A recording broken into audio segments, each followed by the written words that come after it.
बता रहे थे, प्लीज इसको कंटिन्यू करिएगा। देखिए, मैं ये समझता हूँ कि आवाम पेट्रोल की कीमत जब अगर बाहर बढ़ती है तो बढ़ाना तो चाहिए, लेकिन अगर आप ये देख सकते हैं कि अगर पेट्रोल की कीमत बढ़ाने का इस वक्त आवाम बोझ उठाने के काबिल नहीं है, तो पहले आपको जो है उसके वसाइल जो है पैदा करने होते हैं या उसका ऑल्टरनेट देना होता है। अभी 2 दिन पहले, 3 दिन पहले जब मिर्जा इस्माइल साहब दोहा जा रहे थे तो उन्होंने साफ कहा था कि मेरे वजीर आजम ने ये कहा और मेरे कायद ने ये कहा है, नवाज शरीफ साहब ने, कि इस वक्त हम आवाम पे ये बोझ नहीं डाल सकते क्योंकि आवाम इस काबिल नहीं है। और कल रातों रात इन्होंने जब कीमत बढ़ाई तो ये कहा कि आवाम को कुर्बानी देनी पड़ेगी। देखिए, कुर्बानी किस चीज की? आप मतलब हल निकाल सकते थे, रशिया से तेल ले सकते थे। अभी इंडिया ने 25 रुपए लीटर पाकिस्तानी रुपए के मुताबिक जो है 3-4 दिन पहले कीमत कम की थी। आप कहीं और पे वसाइल कट कर देते, सूबों के पास 700 अरब था, लेकिन आपने जो है सिर्फ अपनी हुकूमत बचाने के लिए, क्योंकि कल ये बात आ गई थी कि इनकी हुकूमत जा रही है, तो आपने जो है कह दिया फिर आवाम से कुर्बानी दे दे। तो ये तरीके से जो है मुल्क में महंगाई होगी। और मैं आपको एक बात बता दूं कि मिफ्ता इस्माइल साहब ने एक रिकॉर्ड बनाया था 2018 में जब वजीर खजाना थे, करंट अकाउंट डेफिसिट का 29 अरब डॉलर का। अब इन्हीं की वजारत के अंदर पाकिस्तान में तारीख की बुलंद तरीन महंगाई का रिकॉर्ड बनने वाला है। और ये आप देख लें कि अभी ऑलरेडी 13.5% महंगाई की शरह है, ये 20-25% पे चली जाएगी, जिससे मुल्क में शरह सूद बढ़ेगा। शरह सूद बढ़ने से कारोबार की रफ्तार स्लो होगी और रोजगार, एक तरफ लोग महंगाई से कमर टूटेगी और दूसरी तरफ लोगों की आमदनी में जो है बहुत खातिर ख्वाह कमी होने का अंदेशा है आने वाले दिनों में। जी मुजम्मिल साहब, ये भी कहिएगा ना, 1, 2, 5, 10 सीधा 30 रुपए फी लीटर इजाफा कर दिया गया है। क्या इतना ही जरूरी था? इससे कम इजाफा नहीं किया जा सकता था? इससे बिल्कुल कम इजाफा किया जा सकता था। जब हमने पिछले साल 54 रुपए का इजाफा किया था, जून 2021 से लेके फरवरी 2015 तक, लेकिन हमने 3-3, 4-4, 5-5 रुपए आवाम के ऊपर आहिस्ता आहिस्ता बोझ डाला था, एकदम जो है उनके ऊपर मिट्टी का तोदा नहीं फेंक दिया था। तो ये हुकूमत ने 6 हफ्ते पहले जाया किए अपने, फिर 6 हफ्ते के बाद अगर आईएमएफ की बात माननी भी थी तो आईएमएफ को कहते थे कि अच्छा हम दिन का 1-1 रुपया बढ़ाते हैं, तो अगले 30 दिनों में 30 रुपए बढ़ जाता।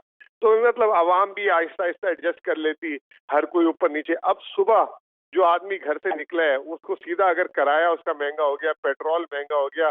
अभी मैं मार्केट से आ रहा हूँ, खुद आ रहा हूँ, पता लग रहा है कि लोग कह रहे हैं कि जी ये कीमतें अब ये जो है आज से जो है चेंज हो जाएंगी सारी। और 1 जून को ऑलरेडी कंपनियों ने, बड़ी कंपनियों ने जो है ऐलान कर दिया है कि वो कीमतें बढ़ाने वाले हैं। और इस साल जो है अभी आप देख लें कि मीडिया इस पेट्रोल की तो बात कर रही है, पिछले 15 दिनों में चावल की कीमत में इतना इजाफा हुआ है, आटे की कीमत में इजाफा हुआ है, घी तेल जी की कीमत में मुजम्मिल साहब, इजाफा आप हुआ साथ ही मौजूद रहिएगा। Head of business desk Haris Zameer भी हमारे साथ मौजूद हैं। हारिस, पेट्रोल और डीजल की कीमतों में तो इजाफा कर दिया गया है, अब मजीद आगे क्या कुछ महंगा होने जा रहा है? बिल्कुल जैसे मुजम्मिल साहब कह रहे थे, बिल्कुल सही फरमा रहे हैं। हर चीज महंगी ऑलरेडी हो चुकी है। जैसे उन्होंने मिसाल दी चावल की और घी की और तेल की, सब चीजें जो कीमतें जो है वो मतलब बुलंद तरीन सतह पे पहुंच गई हैं। With in a weeks time जो है राइस की कीमत में 50 रुपीज किलो का इजाफा हो चुका है। आटा भी बढ़ने वाला है। अभी जो खबरें आ रही थी कल तक के, जो आटे की जो प्रोक्यूरमेंट है वो प्रोविंसेस ने सही नहीं की है, तो उसकी जो सप्लाई है वो सूबों में नहीं होगी, तो इसकी वजह से आटे की भी आप देखिएगा 2-3 दिन के अंदर उसमें कीमत में इजाफा होगा। पेट्रोल और डीजल जो भी बढ़ता है उससे सारी चीजें लिंक जो है वो महंगाई से होती है, क्योंकि सारा ट्रांसपोर्ट सिस्टम आपका डीजल पे चल। तो अब 30-30 रुपीज जब बढ़ जाएगा तो हर चीज कीमतें बढ़ जाएंगी। जो नया नंबर्स आएंगे पिछले महीने के, जो जैसे मुजम्मिल साहब ने कहा 13%, वो जो फोरकास्ट कर रहे हैं एनालिस्ट के, जो मई के नंबर जो जून की फर्स्ट या सेकंड को रिलीज होंगे वो तकरीबन 14.5 और 15% होंगे। तो इन्फ्लेशन नंबर्स बिल्कुल बहुत तेजी से बढ़ेंगे और उसके साथ साथ शरह सूद भी बढ़ेगा। अभी भी शरह सूद 1.5% बढ़ाया गया था। पिछले मतलब दो जो मॉनेटरी पॉलिसीज अनाउंस हुई इसमें 4% का इजाफा हो चुका है। जी हारिस, साथ ही मौजूद रहेगा। मुजम्मिल साहब, गुज़िश्ता रोज़ मिफ्ता इस्माइल की जानिब से गुफ्तगू की गई, उन्होंने ये बताया कि पेट्रोल डीजल की कीमत बढ़ाने से महंगाई बहुत ज़्यादा नहीं होगी, लेकिन रुपया मुस्तहकम होगा। इससे किस तरह से रुपया मुस्तहकम होगा? देखिए, बात यह है कि मैंने तो कल वो मईशत का ये पहला सबक डॉक्टर मिफ्ता इस्माइल साहब से कल सुना है। मतलब बराह रास्त डीजल का तो बराह रास्त ताल्लुक है हर चीज से, और पेट्रोल का भी ताल्लुक है, लेकिन डीजल का बराह रास्त है। कल जो मिफ्ता साहब ने जो लॉजिक दिया, अगर ऐसा लॉजिक था तो वो फिर 6 हफ्तों से क्यों इंतजार कर रहे थे? और दूसरी बात यह कि उन्होंने कहा कि इससे महंगाई कम हो जाएगी, डॉलर की कीमत बेहतर हो जाएगी। डॉलर की कीमत उस वक्त बेहतर होती है जब आपका टर्म्स ऑफ ट्रेड अच्छा हो जाए, यानी कि आपकी दरामदाद और बरामदाद का तवाजुन बेहतर हो। इस तरह मकामी रुपए में जो है पेट्रोल की कीमत बढ़ाने से जो है डॉलर का तवाजुन सही नहीं होता। और इस वक्त जो सबसे बड़ा मसला इस वक्त हमारी हुकूमत का ये है कि वो सरमाए का बंदोबस्त नहीं कर पा रही।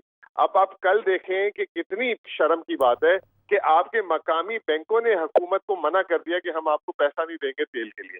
इससे ज्यादा मतलब आप सोचें कि या पहले IMF से नहीं कुछ कर सके, दोस्त ममालिक से कुछ नहीं लेकर आए, अब मकामी सरमायाकारों ने भी हाथ उठा दिए। तो इस तरीके से ये मसनूई तौर पे अगर ये समझ लें कि एक आध दो दिन 1-2 रुपए डॉलर या स्टॉक मार्केट आज बढ़ गई है तो ये बड़ा मुल्क सीधा हो गया है, ये तो अब आवाम पे जब बोझ पड़ेगा, मईशत सुकड़ेगी यहाँ से। और डॉलर की बात यह है कि जब तक डॉलर में मुल्क में इजाफा नहीं होगा, बाहर से नहीं आएंगे, जी उस वक्त तक जो है डॉलर की कीमत में मुस्तहकम नहीं होगी।